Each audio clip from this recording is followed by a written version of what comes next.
E aí, pessoal, tudo bem? Como vocês estão? Aqui sou eu, o Teacher Rômulo, professor Rômulo de vocês.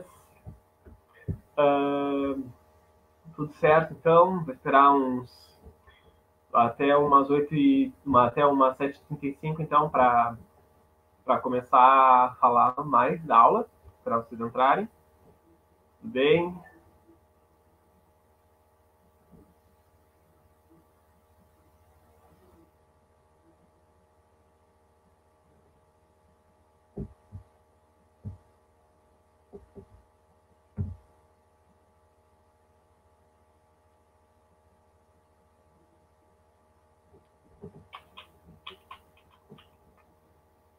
Esperar um pouquinho.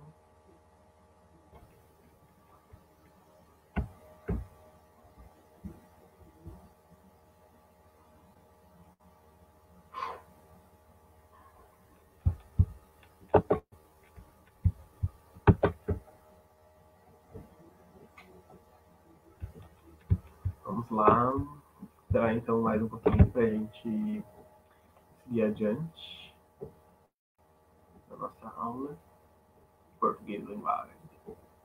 Agora, às 7h35, então, a gente vai começar e eu vou aqui, ó, ir adiante para a gente aprender um pouquinho mais na aula de hoje sobre português e linguagens. Me respondam aí, o que vocês estão achando das aulas do desafio? Estão gostando agora nessa nova forma no Facebook? Comenta aí embaixo o que vocês acham das aulas, como é que estão. Porque hoje sextou, última aula da semana, pessoal. Então vamos aqui, ó, correr, que aí logo, logo a aula acaba e vocês já podem, ó, cestar do jeito que vocês quiserem, aí nas suas casas, tomar uma breja, ou simplesmente arrumar a caminha para dormir. Cada um cesta do seu jeito. Sextou. Mas só depois da aula de linguagens. Então fiquem comigo, que agora às 19h35 eu taco e a gente vai adiante, ok? Já vou avisar vocês uma coisa. As últimas aulas de português da semana passada, da semana retrasada, tiveram um problema no site da Federal, okay? Na gravação do YouTube. Na aula, na primeira aula, então na primeira semana de aula, não conseguimos colocar o vídeo, porque o vídeo ficou todo cortado, então não deu para ter uma continuidade, tanto é que no final da primeira aula, então da semana retrasada, não foi possível de colocar, de upar, então, lá no YouTube, porque ficou bem fora de nexo e também não terminou de uma forma coerente. Aí a aula da semana passada já tá lá no YouTube, porém ela tá só o áudio, não ficou os slides.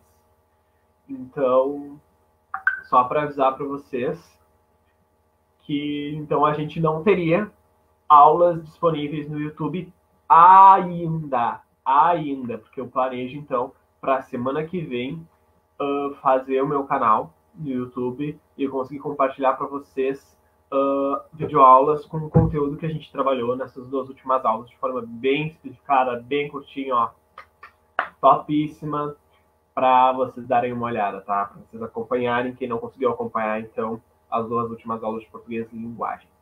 E outra coisa também, se vocês quiserem acompanhar, saber se eu já coloquei lá no YouTube a nova videoaula, as videoaulas semanais. Então vocês podem me acompanhar, me seguir nas redes sociais. É Teacher Rômulo, @Teacher Rômulo no Instagram e Teacher Rômulo no Facebook. Que ali vocês vão ficar sabendo de tudo e eu vou sempre manter informado vocês sobre essa função das videoaulas, ok? Segue lá.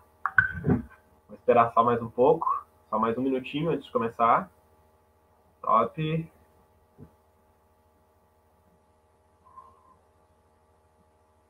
Só mais um minutinho. Vamos.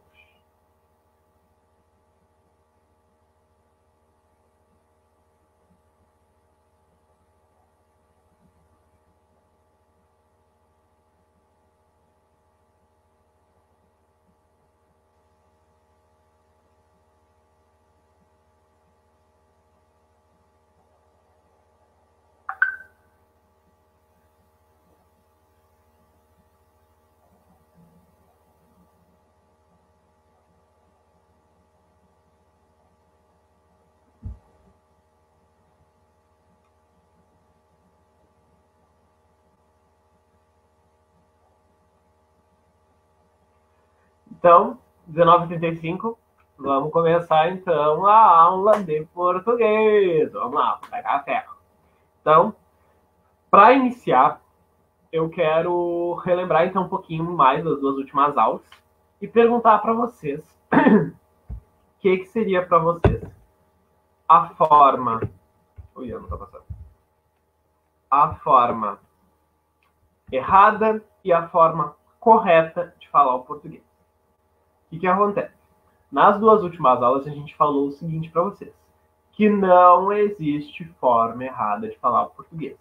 Todas as formas que a gente fala, então se eu falei, tu entendeu, independente da forma que eu falei, se eu não coloquei exatamente nas estruturas gramaticais da gramática normativa do português, se eu falei e vocês entenderam o que eu falei, então não está errado. Então não é errado falar assim no português. Mas, ainda assim, a gente tem que entender o que seria, então, dizer que uma forma de falar português é errada e o que a forma de falar português é chamada de correta. Mas por que, então, eu lanço essa dúvida se eu acabei de falar para vocês, nas duas últimas aulas, que não existe forma errada de falar português, que tudo que a gente fala, se as outras pessoas entendem, então não tem por que a gente falar que está falando português errado, que está doendo o ouvido. Mas se tu falou tudo isso, Rômulo, e a Ana também, a professora Ana, que está nos acompanhando, então, ela, qualquer pergunta que vocês fizerem, ela vai estar respondendo aí no chat, só para dar uma contextualizada, mas voltando, o que seria então, Rômulo, agora depois de ter falado tudo isso, que não existe forma errada de falar português, por que tu volta a trabalhar, então, essas duas possibilidades, a forma errada e a forma correta? É que quando a gente fala assim, essa pessoa fala português errado, não está falando português correto, a gente tem que entender o que é o português correto. Se a gente já viu, então, que existe a variação linguística, existem, então, as variantes linguísticas, que a gente não deve cometer o preconceito linguístico e todos os tipos de variação, por que a gente ainda tem essa coisa de forma errada e forma correta? E o que seria, então, essa forma errada e essa forma correta de falar o português? Quando a gente pensa, então, em forma correta e forma errada, a gente tem que pensar o quê? Naquilo que é possível se entender na língua e daquilo que não é possível. Não, eu escutei o que tu falou e eu não entendi nada do que tu falou. Porque, para mim, o que tu falou, se eu escutei o que tu falou e eu não consegui entender o que tu me disse, quer dizer que a gente não está falando a mesma língua, não está falando, então, nas estruturas corretas da nossa gramática. Mas por que, então, a gente tem que pensar em formas possíveis da língua, então, possíveis da gente entender, e também as formas não possíveis de entender? As formas corretas, que são as formas possíveis, então, são as formas que a gente fala, a outra pessoa escuta, e a outra pessoa que escutou entendeu o que eu falei, então é correto. Por que, então, o Rômulo traz de volta isso? Porque lembra quando eu falei na aula passada que a gente tem ainda uma variante normativa padrão que só deve ser utilizada na escrita? Então, quando eu trabalho de variação linguística, quando eu trabalho de variação normativa padrão, tudo isso, todas essas variantes, elas ainda têm uma coisa em comum. Qual é a coisa comum entre todas as variantes? A coisa comum é todas as variantes são variantes do quê? Do português brasileiro. Então, se a gente tem a língua portuguesa brasileira, e a língua portuguesa brasileira é diferente da língua inglesa, então, seja da língua inglesa dos Estados Unidos como da língua inglesa da Grã-Bretanha. Então, se a gente tem a língua portuguesa brasileira e a língua inglesa, por exemplo, elas vão ter diferenças. Apesar de ter as variações, elas ainda, então, vão ter diferenças. Porque uma vai ser a língua portuguesa e outra vai ser a língua inglesa. São diferentes. Mas por que elas são diferentes? No que elas são diferentes? Elas são diferentes na gramática de cada língua. Aí eu vou falar para vocês. Gramática. Quando alguém fala em gramática, vocês devem ter se arrepiado tudo, fala em gramática já dá gatilho, né? Já fica pensando, meu Deus do céu, vai brotar um professor de português aqui e vai me dizer que tu tem que aprender a gramática da língua, meu querido. Mas eu vou dizer uma coisa para vocês. Vocês sabem a gramática da língua portuguesa. Até porque se vocês não soubessem a gramática da língua portuguesa, vocês não entenderiam o que eu estou falando e vocês também não saberiam falar e eu, consequentemente, não conseguiria entender o que vocês dizem. Por quê? Tudo aquilo que a gente fala tem uma estrutura.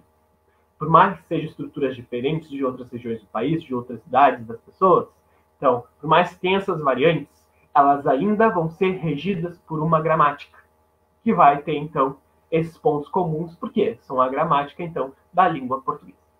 Mas, sintetizando, então, agora que a gente entende que, apesar de ter variantes, a gente ainda tem uma gramática que é comum em todas as variantes, a gente tem que entender que uma forma de falar português correta, então, é uma forma possível de se entender na língua. E se é possível de se entender na língua, tá dentro da gramática do português, é uma palavra ou uma frase gramatical. Então, que é uma frase que a gente consegue escutar e entender. Errado. Aí o que acontece? Quando a gente tem uma forma errada, não é possível da gente entender. É quando alguém fala alguma coisa que a gente não entende. Por quê? Porque está fora da nossa gramática da língua. Então, é uma forma agramatical. Bom, mas agora que vocês sabem o que são, então, as gramáticas das línguas, vamos entender, então, o que seriam essas formas possíveis e não possíveis na língua. O que acontece? Quando a gente pensa em formas possíveis e formas não possíveis, a gente sempre pensa em quê? Na gramática interna da língua. Porém, para a gente entender como funciona a gramática interna da língua portuguesa, a gente tem que passar por onde? Pela estrutura da língua. E a partir daí eu trago, então, cinco pedaços da estrutura da língua portuguesa. Esses pedaços, então, da estrutura, a gente vai aprender, então, no decorrer do ano até a prova do Enem. E a gente vai focar ainda na última estrutura da língua, que é a estrutura que mais cai na prova de linguagem, que é a estrutura que é cobrada. Mas para a gente entender essa estrutura que é cobrada, a gente tem que passar por todas as outras. Não adianta, a gente tem que saber, para a gente conseguir, então, entender e escrever melhor também na redação. Então, vamos pensar, o que é a estrutura da língua? Como é formada, então, a gramática da língua portuguesa? A estrutura da língua, a gramática da língua portuguesa, então, tem esses 5 tópicos. Quais são esses 5 tópicos? Fonema. Então, ó, vai sempre do menor, ó, menor aqui em cima, pro maior. O fonema, então, vai ser a menor parte, a menor estrutura da língua. O morfema vai ser a segunda menor. Aí, depois do morfema, a gente vai ter a palavra. Da palavra, então, quando a gente tem mais palavras, a gente vai ter uma frase. E da frase a gente vai ter o texto, e do texto a gente vai gerar o sentido. Então, sempre, ó, pensa na frase, depois da frase a gente tem um texto, e o texto, então, como um todo, ele tem uma função de sentido que a gente vai ver, então, nas próximas aulas. Mas, então, como se a gente está falando em gramática da língua, vamos entender um pouquinho mais o que é gramática da língua, né, meus queridos? Então, a gente vai partir, então, do primeiro, do fonema. Mas, antes de falar propriamente do fonema, a gente vai dar uma estudadinha. Top. Eu vou lançar agora uma palavrinha aqui no meio desse slide branco, que vai ser o próximo. E eu quero que vocês me respondam aí no chat se vocês sabem o que é essa palavra. Eu quero que vocês me digam o que é essa palavra. Tudo certo? Tá aparecendo para vocês aí a palavrinha na tela de vocês? Dá para ler? Quero que vocês me digam. O que para vocês é essa palavra? Expliquem aí no chat. Vou ficar agora de vocês. Vocês responderem aí no chat. O que é essa palavra? O que essa palavra significa? Vamos lá.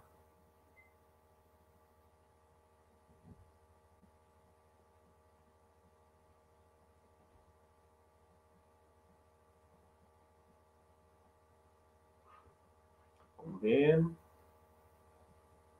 Ok. Então, vamos entender mais o que é essa palavra. E por que o Rômulo então trouxe essa palavra aqui para a gente estudar. Essa palavra, o que é essa palavra que está na tela? Gato. o que essa palavra significa. Quando a gente pensa em gato, a gente pensa em quê? Um animal de 4 patas, felino, mamífero, fica andando e batendo nas coisas, derrubando. Então, um animal doméstico. Então, gato, se a gente consegue ler essa palavra, a gente consegue entender que essa palavra tem um sentido, então a gente sabe que gato é gato. Mas agora vamos fazer o seguinte. Se a gente mudasse esse T do gato por uma outra letra, se a gente trocasse o T do gato por L, que palavra ficaria? Então, ó, vamos fazer uma troquinha. Então, ó, de gato fica galo. O que aconteceu agora? A gente trocou, então, o T pelo L. Tá? A gente mudou, então, o T pelo L. E o que aconteceu? De gato virou galo. O que é galo para vocês? Então, galo, para quem não sabe, é o marido da galinha, né? Não. Galo, então, é uma ave que não voa. Vocês podem até ter visto a fuga das galinhas, mas assim, ó, galinha não voa, pode até dar uma batidinha de asa, mas ó, não vai voar, não vai pegar voo. Então, o galo é o quê? O masculino da galinha, que é um animal, uma ave, sem penas, que não voa. Então, gato e gato. Galo, então, a ave, gato, o felino. O que acontece? Aqui a gente mudou o T pelo L, tá? A gente mudou o T pelo L. Quando a gente mudou o T, alterou o T pelo L, a gente vai fazer o quê? A gente muda completamente o sentido da frase, da palavra. Então, de gato passou para galo. E são coisas, ó, completamente diferentes. Então, a mudança desse som do T pelo som do L, acarretou o quê? Acarretou mudança de sentido. Então, tem um traço distintivo. Trocar um pelo outro, o que acontece? Muda o significado da palavra. Muda o sentido da palavra. É outro animal. Um é gato e outro é galo. Beleza? Mas agora vamos pensar, então, que agora a gente já entendeu que quando a gente muda o T pelo L, então a gente muda o animal, né? Olha só que coisa. Mas eu pergunto para vocês, só o L, quando a gente tem o L só, L, letra L, som de L, L, L, L, L. Esse som tem algum significado?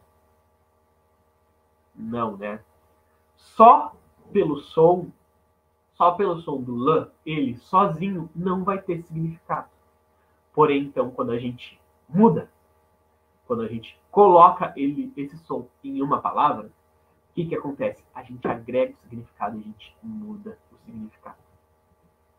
Então, esse L e esse T a gente pode chamar de fonema. Então, o que é o fonema?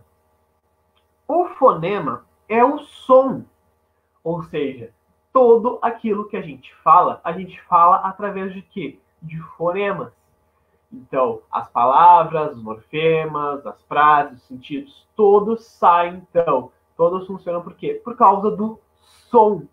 E é esse som que vai ser a menor estrutura da língua. A partir do som, a gente vai conseguir, então, fazer essa diferença de palavras. Por isso que a gente fala gato e a gente fala galo, a gente muda, então, um som e mudou o significado da palavra. Então, fonema é o som, mas é qualquer som. Se eu falar, não vai ser uma palavra, não vai ser um fonema. Por quê?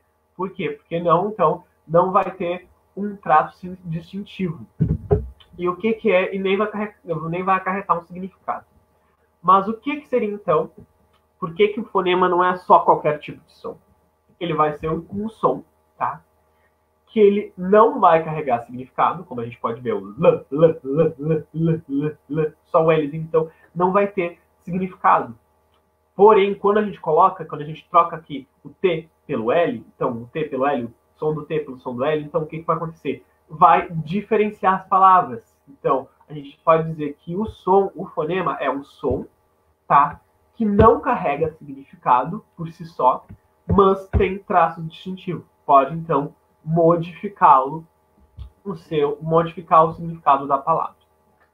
E muito importante, o fonema, tá? Esse som que não carrega significado, mas tem traço distintivo, não tem ligação com as letras. Por que o som não tem ligação com as letras? Vou explicar para vocês por que o som não tem ligação com as letras. Mas antes de explicar por que o som não tem ligação com as letras, por que os fonemas não têm ligação direta com as letras, a gente tem que entender o que é letra. Letra é o quê? As letras são os símbolos arbitrados para exemplificar as palavras. Então, letra, quando a gente escreve lá, quando a gente digita no computador, letras são o quê? Símbolos. Nada mais do que símbolos. Simbologia do quê? Do som da palavra. Então, as pessoas, quando foram lá escrever, criar um desenhozinho bonitinho para criar o alfabeto, para, então, escrever, então, toda a escrita é baseada, então, na fala. E as escritas, então, são o quê? São símbolos. Por isso que a gente vai lá, volta lá na Mesopotâmia, no Egito, e vai ter na palavra o quê? Na palavra o quê? Nas paredes lá do Egito, o quê? Hieroglifos. O que são hieroglifos? São símbolos. E esses símbolos trazem um significado. A gente pode dizer que aqueles símbolos hieroglíficos são o quê? Letras. Olha só que loucura, né? Então, por que a gente tem que trazer essa relação de letras diferentemente da palavra, do som em si? Por quê? Porque as letras são só símbolos arbitrados.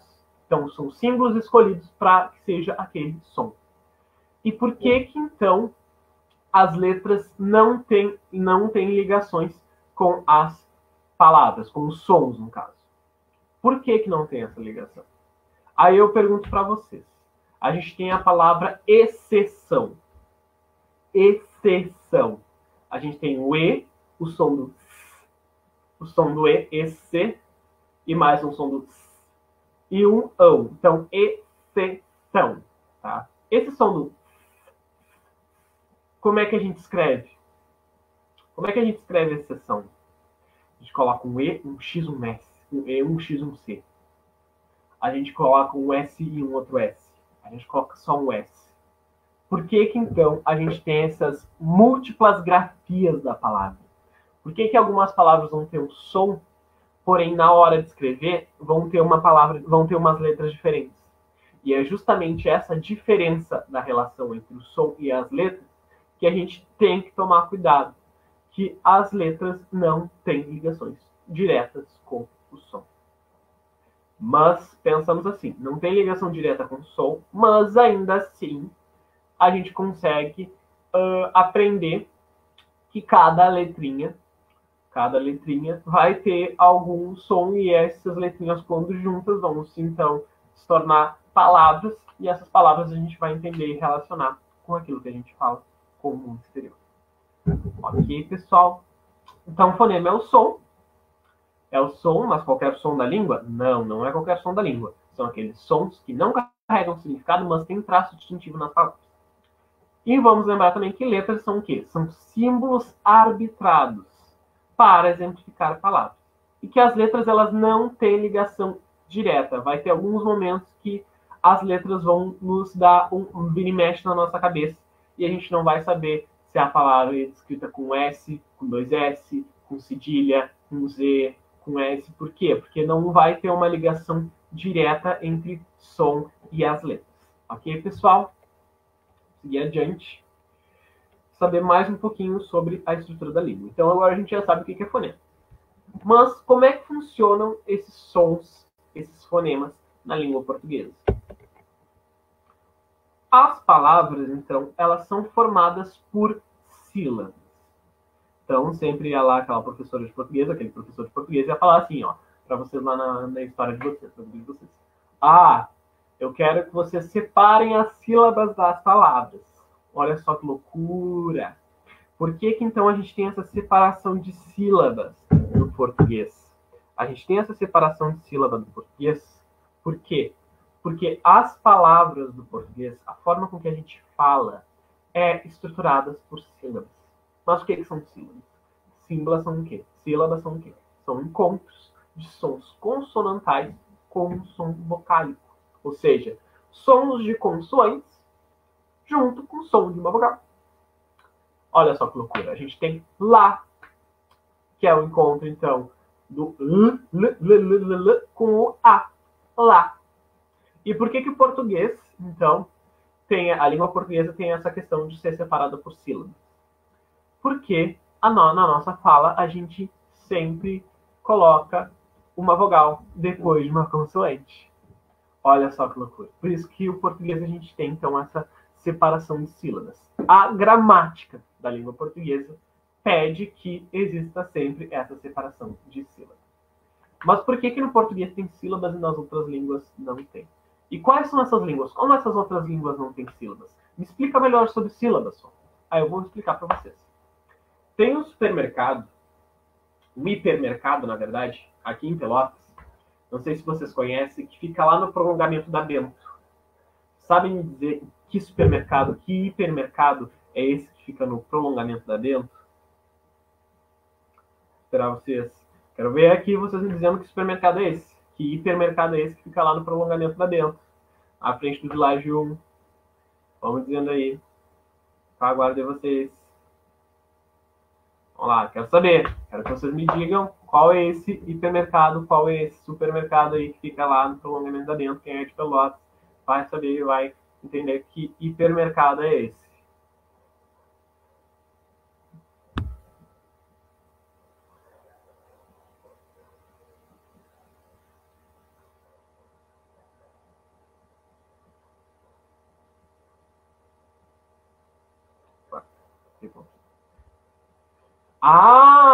Gabriela, então, e a Estrela responderam o quê? Big. Big. O que a gente faz? O que a gente tem, então? A gente tem esse hipermercado Big. Big. Big é uma palavra de origem inglesa. E olha só que loucura. No inglês, a gente não vai falar big. A gente vai falar big. Big. Big. Mas o que acontece? Quando vem, então, essas palavrinhas, então, lá dos Estados Unidos, então, lá do mundo, então, que tem, então, que são escritas em outras línguas, e a gente traz para o português, o que a gente faz? A gente portuguesa. E o que é melhor que aportuguesar? É colocar sílabas nas palavras. E por isso, então, que a gente fala big ao invés de big. Tá errado falar big? Não, porque eu adoro falar big. Eu sempre falo, ali no big. Quando eu vou ali no big. Big. Big. Que no inglês vai ser diferente, vai ser só o B. Isso é uma loucura. Então, por isso que a língua portuguesa é estruturada por sílabas. Essa é uma grande diferença e um fator muito importante da gente entender os fonemas da língua portuguesa. É saber que eles são separados por sílabas. E o que são sílabas? São encontros de sons consoantes com som de uma vogal. E olha só que loucura. A gente sempre vai ter uma vogal e antes de uma vogal uma consoante. Como lápis. Mas olha só que loucura. As vogais são sempre o centro, então, das sílabas. Vão ter vogais que ao lado delas vai ter uma consoante, como lá. Então a gente vai ter o L e a gente vai ter o A. Porém, vai ter alguns sons, então, vai ter algumas outras consoantes que também podem se juntar a essa vogal. Quais são essas consoantes, então, que podem estar juntos de outra consoante ao lado de uma vogal? São elas o R, o L, o N, o S e o Z. E como assim, então, consoantes ao lado de uma vogal? Por exemplo, aqui eu coloquei a palavra trens.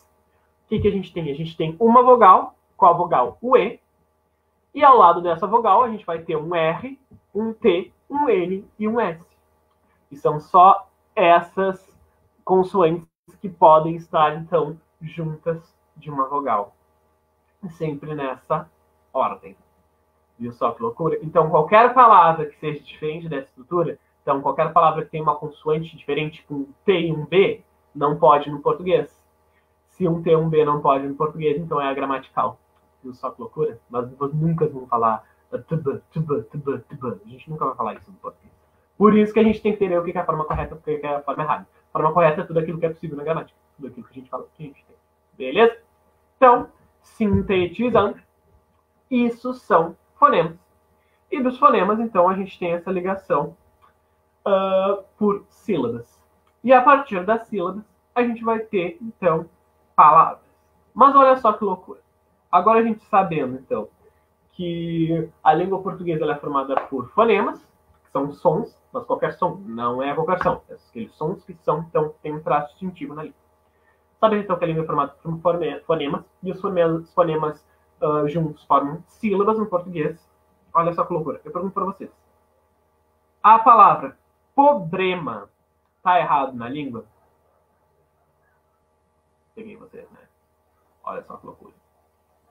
Problema é uma palavra gramaticalmente possível na língua. Então, não é uma palavra errada. E por quê? Por causa dos fonemas. Olha só, se a gente tem o P e a gente tem o O, a gente tem um som de quê? Pô, Pó. Então, o P e o O tem um som possível na língua, então não tá errado. Bre. Ó, aqui a gente tem duas consoantes. Uma consoante primeira B e depois o R. Se tem o R pode, então não tá errado na língua. Então a gente tem o bre, o breu, entendeu? E a gente tem no final o M e o A de má, maldosa, maleficência, mandioca. Então, problema é uma palavra que é gramaticalmente possível na língua a partir da fonologia, a partir dos fonemas.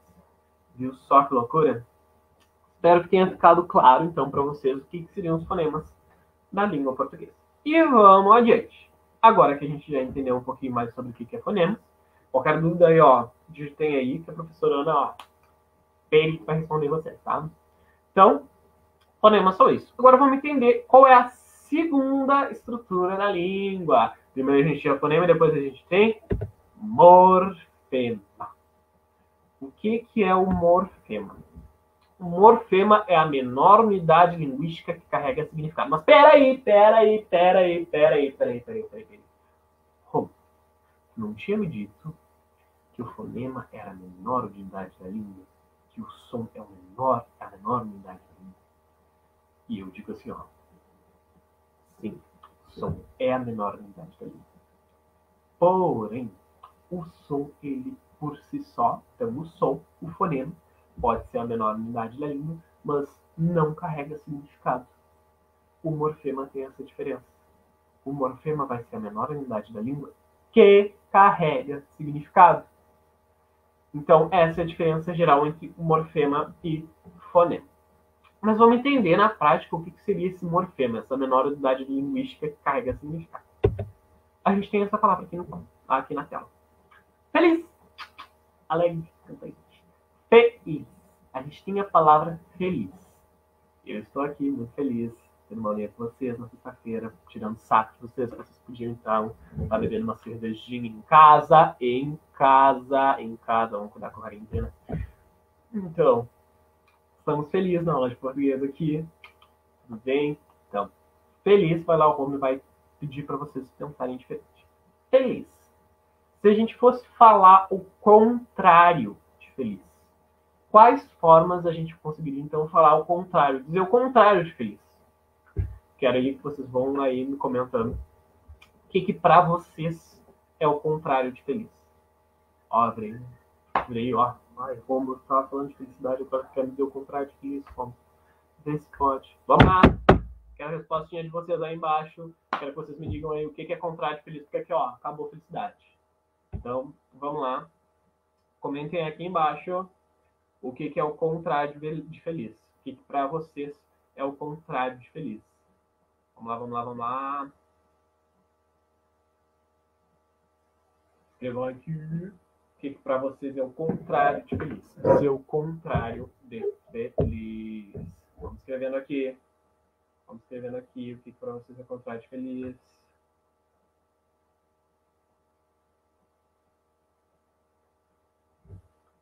Vamos lá. Opa, deixa eu vocês. Escrevam lá, pessoal. Vamos lá. Esperar só um minutinho para vocês colocarem aqui o que para vocês é o contrário de feliz.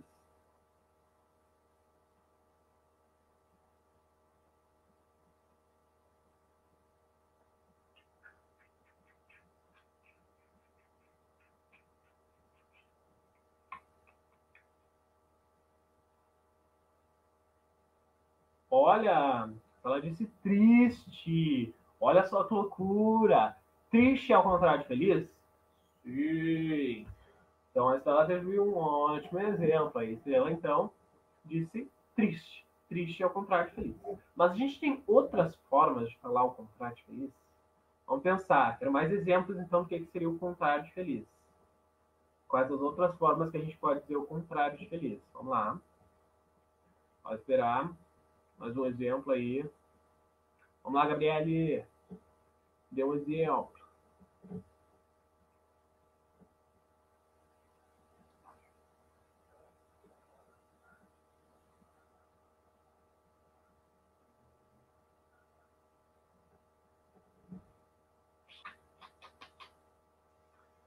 Então, vamos ficar com a Estrela, que falou, então, triste. Triste é uma palavra, tá? Que é o contrário de feliz. Quais outras formas... Dizia ela. Ótimo, Gabi. Arrasou. Contrário de feliz. Essa foi bem literal na minha pergunta. Não tem problema. É o contrário de feliz, mas não é o significado de feliz. Arrasou. Então, vamos pensar, então, quais as formas que a gente pode dizer o contrário de feliz. Eu vou dar exemplo três formas, inclusive um dos exemplos é o que a Estela disse, que é, então, não estar feliz, triste e infeliz. O que acontece? Aqui a gente tem três exemplos que dizem a mesma coisa, tem o mesmo significado, o mesmo sentido. Que o que é esse sentido? É o contrário de triste. Então, não estar feliz, triste e infeliz. Todas essas formas, então, da língua portuguesa, então são formas possíveis, ó, são formas gramaticais, dizem o quê? O contrário de feliz. Mas olha só que loucura. Vamos entender um pouquinho mais quais são essas três formas. Essas três formas, no geral, de dizer o contrário de feliz. A gente vai ter não estar feliz. Não estar feliz vai ser a forma maior de dizer, então, o contrário de feliz. Essa forma maior é uma oração. Oração por quê? Porque tem um verbinho na palavra. A gente tem um estar. Estar é um verbo, então é uma oração. Ou pode ser uma frase também dizendo o contrário de feliz. Mas, em tese, a gente vai ter a forma maior, que é a oração de falar o contrário de feliz.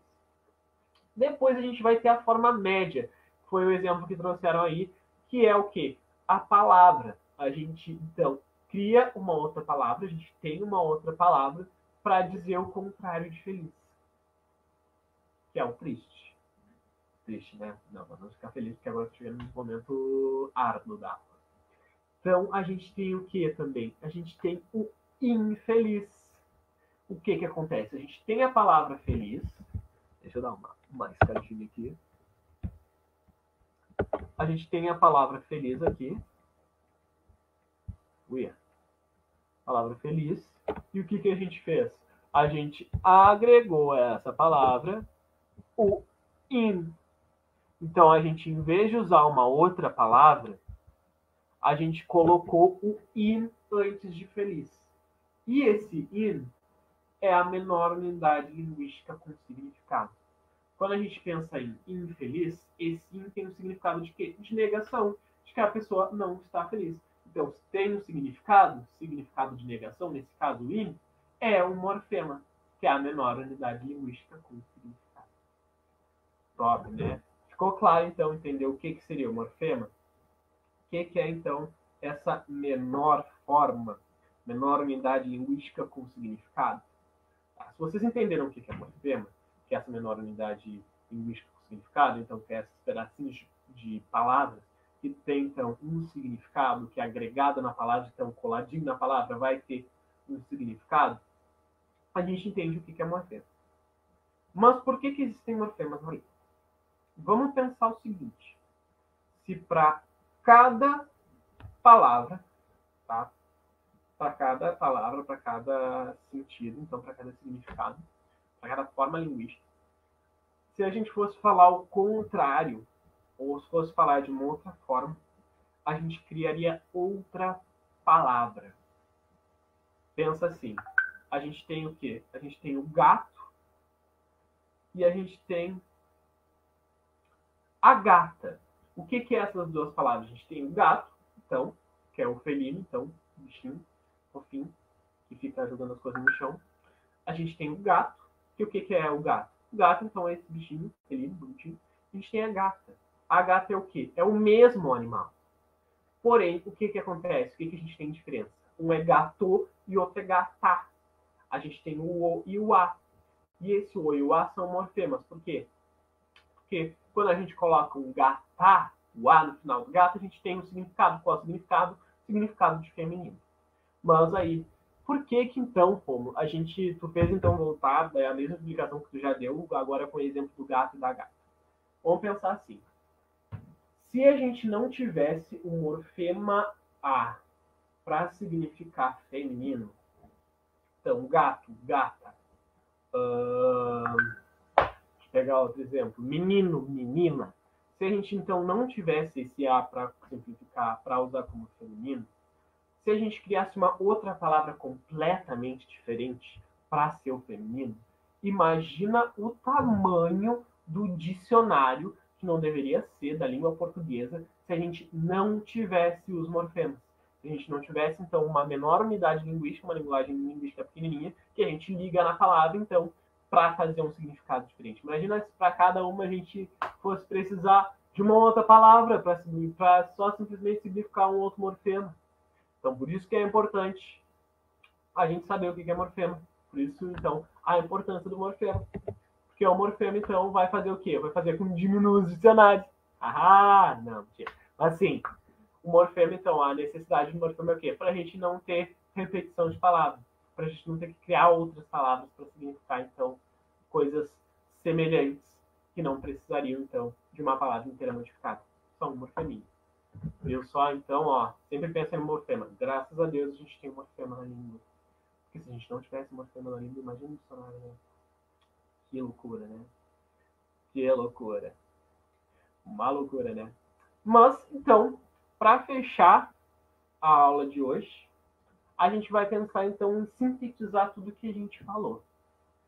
Então, vamos lá. A gente vai ter a forma gramatical e a forma agramatical. A forma gramatical na língua é tudo aquilo que é possível da gente entender na língua. E a forma agramatical na língua vai ser tudo aquilo que a gente escuta e a gente não entende. Tudo aquilo que a gente escuta e não entendi, não fez sentido para mim. Então, se não fez sentido para ti, provavelmente não vai estar na gramática da língua portuguesa. Então, vai ser agramatical. E para a gente entender o que é gramatical, a gente tem que entender o que é a gramática da língua. E a gramática da língua, então, vai ter 5 pontos: fonema, morfema, palavra, frase e sentido. E dentro do sentido, então, a gente vai ter os textos. Viu só que loucura? E fonema é o quê? Fonema é o som. Mas é qualquer som que a gente fizer, tipo, é um fonema? Não. Por que não é um fonema? Porque não traz um traço distintivo. Não forma uma palavra esse som. Então, se não forma uma palavra esse som, não forma uma sílaba esse som, então não é um fonema. Ok? E a gente tem também os morfemas. O morfema, então, é a menor unidade linguística. É a menor unidade linguística? Não. É a menor unidade linguística que traz um significado. Então, essa é a diferença entre fonema e morfema. E a gente vai ter, então, também as sílabas, que é o quê? São 2 foneminhas juntos, fonemas consonantais, fonemas junto com fonema vocálico. Alguns fonemas consonantais podem andar juntos, então, que eu citei ali nos slides. E também a gente vai ter o quê? As letras, que as letras são nada mais nada menos do que um desenho que a gente escreve, que a gente consegue entender que é uma palavra. E elas não têm ligação direta com o som, por isso que a gente tem tanta dificuldade em escrever uma palavra e a gente fica pensando assim, será que essa palavra é com X? Será que essa palavra é com S? Será que essa palavra é com Z? Será que essa palavra é com J? Será que essa palavra é com G? Então, tudo isso vem por quê? Porque as letras não têm uma ligação direta com o som. Viu só que loucura? E a gente também tem o morfema, então, que eu já comentei com vocês, só para dar uma recapitulada, que é então essa menor unidade linguística que tem significado. Então, para a gente não ter então diversas palavras no dicionário, mais palavras que a gente já tem, a gente então tem os morfemas. E para fechar com bom português, com português correto, com português gramatical, que eu vou sempre lembrar para vocês, a gente vai ter o quê? O importante é a comunicação. Se eu falei e tu entendeu o que eu falei, top, todo mundo feliz, todo mundo alegre. Por quê? Porque a gente se comunicou, eu falei, vocês entenderam. Olha só que loucura, né? Então, tudo que eu falei aqui, se vocês entenderam o que eu falei, por mais que algumas vezes tenha ficado com dúvida, então, significa que a gente falou um bom português. Vou ficar, então, aí com um trechinho aí dessa obra maravilhosa. Então, ó nobre donzela, vós me se conquistou meu coração, vós me se disse comer empadão. Então, para quem tem chance de comer um empadão ou jantar agora, então, vamos jantar, vamos trufar a barriga, que agora, ó, sextou, sexta-feira de vocês, ó, tá terminando, e a minha também. Então, vamos adiante. Faz um último meme, porque eu adoro esses tipos de memes. Então, ó nobre donzela, vós me se gostaria de sair comigo? Ó, mulher, estou ocupada. Estáis fazendo o quê? Vários nadas, que é o que a gente, então, gosta de fazer de vez em quando. Porque fazer nada é normal também, e a gente tem que ter os nossos momentos de relaxar, de não fazer nada. E jogar fora o mundo. Então, ó, agora, a aulinha, então, fechou. Até a próxima aula da semana que vem. Semana que vem, então, volta para quinta-feira. Só hoje, então, que foi na sexta, tá? Então, semana que vem, volta para quinta-feira, então. Quinta-feira, no último período. Que a gente volta, então, para mais uma aulinha de português. Boa noite, bons estudos. Descansem, aproveitem a sexta-feira. Então, aqui, então, também tá os e-mails meus e da... Meus é ótimos, né? Meu e da professora Ana. Para caso vocês tenham alguma dúvida, vai lá, ó. Manda lá pra gente. Ou segue o Teacher Romulo no Instagram e no Facebook. E qualquer coisa me manda uma mensagenzinha que eu vou lá e, ó, respondo para vocês, ok, pessoal? Um beijo. Vamos cestar, que hoje à noite é... Nossa, pra gente cestar em casa sem sair de casa, ok, pessoal? Beijo. Tchau, tchau.